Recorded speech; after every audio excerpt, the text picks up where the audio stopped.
আল্লাহর কাছে সবচেয়ে প্রিয় আমল, আল্লাহর কাছে সবচেয়ে পছন্দনীয় কাজ, সবচেয়ে আল্লাহর ভালোবাসার কাজ বান্দার, সেই কাজ, যেই ভালো কাজ, যেই ইবাদত, যে আমল বান্দা নিয়মিত করে, পরিমাণে সেটা অল্প হলেও হোক, পরিমাণে অল্প কিন্তু করে নিয়মিত, আল্লাহর কাছে আমলটা বেশি প্রিয় সেই আমলের তুলনায় যে আমল একসাথে অনেক করা হয় কিন্তু পরে আর করার কোনো খবর নেই।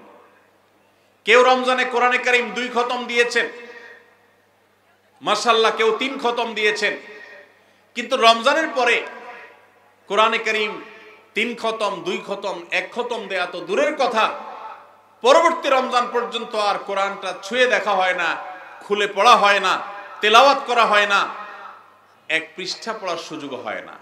তাহলে এই 3 খতম 2 খতমের চাইতে রমজানে কেউ যদি 1 খতম কোরআন দেন অথবা তার চাইতে কমও কোরআন তেলাওয়াত করেন, কিন্তু রমজানের পরে সেই কোরআন দিনে হয়তো 2-5 পারা পড়তে পারেন না, কিন্তু 1 পৃষ্ঠা হইলেও পড়েন, 2 পৃষ্ঠা হইলেও পড়েন, তার দৈনন্দিন রুটিনের মধ্যে কোরআন তেলাওয়াত থাকেই থাকে। আল্লাহর কাছে ওই 3 খতম দেওয়া কোরআন তেলাওয়াতকারীর চাইতে মাত্র 10 পারা কোরআন তেলাওয়াত করেছেন যিনি রমজানে, কিন্তু রমজানের পরেও সেটাকে ধরে রেখেছেন, পরিমাণে অল্প হলেও আল্লাহর কাছে এই দ্বিতীয় ব্যক্তি অনেক বেশি শ্রেয় এবং প্রিয়। প্রিয় ভাইরা আমার, রমজানে আপনি অনেক দান দক্ষিণা করলেন, রমজানের পরে আর খবর নাই, আল্লাহর কাছে এটার চাইতে বেশি প্রিয় রমজানে তৌফিক অনুযায়ী দান সাদেকা করেছেন, রমজানের পরেও আপনি দান সাদেকা অল্প অল্প হলেও ধরে রাখার চেষ্টা করেছেন। আল্লাহ আমাদের সবাইকে রমজানে যে সমস্ত নেকামলগুলো আমরা করতে পেরেছি, রমজান শেষ হওয়ার সাথে সাথে সেগুলো বন্ধ না করে বরং সেই আমলের ধারাবাহিকতাকে আল্লাহ আমাদেরকে ধরে রাখার তৌফিক দান করুন। ভাইরা আমার, আমরা কি রমজান মাসকে পুজো করেছি নাকি আল্লাহর ইবাদত করেছি? ইবাদত কি আল্লাহকে করেছেন না রমজান মাসকে করেছেন? আল্লাহকে করেছেন। যদি রমজান মাসকে কেউ ইবাদত করে, রমজান মাসকে যদি কেউ পুজো করে, তাহলে তার এখন আর ইবাদত করার দরকার নাই, কারণ রমজান শেষ হয়ে গেছে। আর যদি কেউ ইবাদত করে আল্লাহকে, তাহলে যে আল্লাহ রমজানে ইবাদতের নির্দেশ দিয়েছেন, সে আল্লাহর নির্দেশ রমজানের পরেও ইবাদতের জন্য আছে না নাই? আল্লাহ বলেছেন, ওয়াবুদ রাব্বাকা হাত্তা ইয়াতিয়াকাল ইয়াকিন, তোমার রবের ইবাদত শুধু রমজানে নয়, রমজান ইবাদতের মৌসুম হিসাবে ইবাদত বেশি হতে পারে, কিন্তু রমজানের ইবাদতের ধারা মৃত্যু আসার আগ পর্যন্ত তোমাকে ধরে রাখতে হবে, তবেই আল্লাহর কাছে সাকসেস হওয়া যাবে, তবেই আল্লাহর কাছে সফল হওয়া যাবে, সার্থক হওয়া যাবে। আমাদের এই জীবন সাধনা, আমাদের তাকওয়ার সাধনা, আমাদের সিয়াম সাধনা, আমাদের রমজানের ইবাদত বন্দেগী আল্লাহর কাছে কবুল হবে।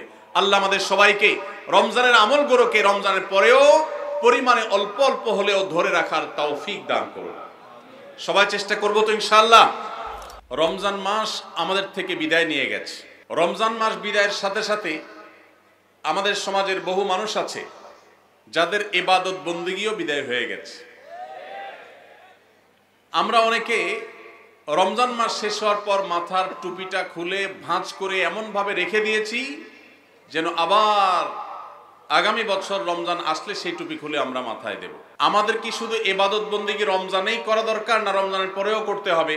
কতদিন পর্যন্ত আমাদের ইবাদত বন্দেগী নেকামল চলা উচিত, এ সম্পর্কে কোরআনে কারীমে আল্লাহ রাব্বুল আলামিন বলেন, ওয়াবুদ রাব্বাকা হাত্তা ইয়াতিয়াকাল ইয়াকিন, তুমি তোমার রবের ইবাদত করতে থাকো। কতদিন? ঈদুল ফিতরের চাঁদ দেখার আগ পর্যন্ত। কি বলেন? ঈদুল ফিতরের চাঁদ ওঠার আগ পর্যন্ত ইবাদত করো, এরকম কিছু? আল্লাহ বলেছেন, ওয়াবুদ রাব্বাকা হাত্তা ইয়াতিয়াকাল ইয়াকিন, তোমার মৃত্যু আসার আগ পর্যন্ত তোমার রবের ইবাদত তুমি কন্টিনিউ করতে থাকো, নিয়মিত করতে থাকো, ইবাদতের ধারাকে অব্যাহত রাখো, ইবাদত থামাবে না মৃত্যু আসার আগ পর্যন্ত। ইবাদত কতদিন চলবে? মৃত্যু আসার আগ পর্যন্ত। আমরা যারা রমজানের মৌসুমি মুসল্লি হয়েছি, রমজানের পরে আর মসজিদের দিকে আমাদেরকে আসতে দেখা যায় না। আমরা যারা রমজানের দান সাদেকা করেছি, রমজানের পরে আর আমাদের দান সাদেকা করতে দেখা যায় না। আমরা যারা রমজানে কোরআন তেলাওয়াত করেছি, তারাবির নামাজে কোরআন শ্রবণ করেছি, শুনেছি, রমজান চলে যাওয়ার পরে কোরআন আর ছুঁয়ে দেখা, স্পর্শ করার তৌফিক সুযোগ আমাদের যাদের হয় না, প্রিয় ভাইরা আমার, আমাদের জন্য অত্যন্ত ভয়াবহ একটা বার্তা আছে। সে বার্তা কি? আল্লাহ রাব্বুল আলামিন কোরআনে হাকিমে ইরশাদ করেছেন তিনি কার আমল ইবাদত কবুল করেন। আমরা যারা রমজানে প্রত্যেকে যার যার সাধ্য অনুযায়ী কম বেশি ভালো কাজ করার চেষ্টা করেছি, রমজানে রোজা রেখেছি, তারাবির নামাজ পড়েছি, কোরআন তেলাওয়াত করেছি, কোরআন তেলাওয়াত শুনেছি, দান সাদেকা করেছি, তাসবিহ তাহলিল করেছি, দোয়া করেছি, রোনাজারি করার চেষ্টা করেছি, যতটুকু তৌফিক হয়েছে ভালো কাজ করার চেষ্টা করেছি। রমজান মাসে যে সমস্ত ভালো কাজ, যে সমস্ত নেকামল আমরা করেছি, এর কোনটা আল্লাহর কাছে কবুল হয়েছে আর কোনটা হয়নি এটা বোঝার বা এটার নিশ্চিতভাবে জানার কোনো উপায় বা সিস্টেম কি আছে? নাই। কিন্তু কোরআনে কারীমের একটি আয়াত থেকে আমরা ধারণা নিতে পারি কাদের আমল ইবাদত আল্লাহর কাছে কবুল হয়েছে। আল্লাহ রাব্বুল আলামিন ইরশাদ করেছেন, ইন্নামা ইয়াতাকাব্বালুল্লাহু মিনাল মুত্তাকিন। আল্লাহ রাব্বুল আলামিন মুত্তাকিদের, আল্লাহ ভীরুদের, যাদের মধ্যে আল্লাহ ভীরুতা অর্জন হয়েছে, যাদের মধ্যে আল্লাহর ভয়ের চেতনা জাগ্রত হয়েছে, সেই চেতনা থেকে যারা আল্লাহর আদেশ নিষেধ অনুযায়ী নিজেকে পরিচালিত করে, তাকওয়া চর্চা করে, মুত্তাকিদের কাতারে যারা নিজেদেরকে শামিল করতে পারে, আল্লাহ রাব্বুল আলামিন বলেছেন আল্লাহ তাআলা তাদেরটাই কবুল করেন।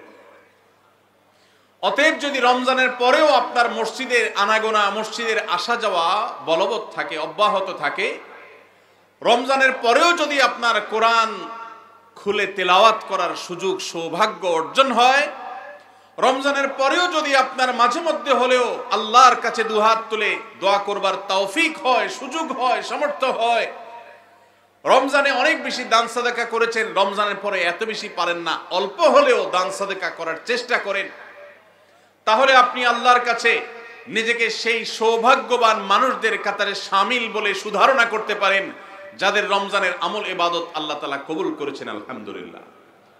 প্রিয় ভাইরা, আমাদের আমল ইবাদত কবুল হয়েছে কিনা এটা বুঝার সবচেয়ে বড় মাধ্যম হলো এটি, রমজানের পরেও যদি আমি রমজানের আমল ইবাদতের ধারাকে ধরে রাখতে পারি, অব্যাহত রাখতে পারি, সে আমলগুলো পরিমাণে ভলিউমে সেরকম করতে না পারলেও অল্প অল্প করে হলেও যদি রমজানের পরে সেগুলোকে আমরা ধরে রাখতে পারি, এখনো মসজিদে যাওয়া আসা থাকে, কোরআনের সাথে সম্পর্ক থাকে, অন্যান্য নেকামলগুলো যদি অল্প অল্প করেও করতে পারি, তাহলে এর মানে হলো এটা আলামত আল্লাহ তাআলা আমার রমজানের ইবাদত কবুল করেছেন, আমাকে মুত্তাকিদের কাতারে শামিল করেছেন।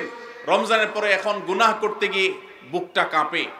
আল্লাহ দেখেন যে আল্লাহর ভয়ে রমজানে হারাম থেকে বেঁচে থাকার চেষ্টা করেছি, সে আল্লাহর ভয় এখনো বেঁচে থাকার চেষ্টা করি, হয়তো ততটা পারি না কিন্তু চেষ্টাটা করি, এটুকু যদি করতে পারি তাহলে এটা একটা আলামত, এটা একটা ইন্ডিকেটর যে আল্লাহ তাআলা আমাদের রমজানের আমল ইবাদত কবুল করেছেন। আল্লাহ আমাদের সবাইকে সেরকম সৌভাগ্যবান মানুষের কাতারে শামিল হওয়ার তৌফিক দান করুন।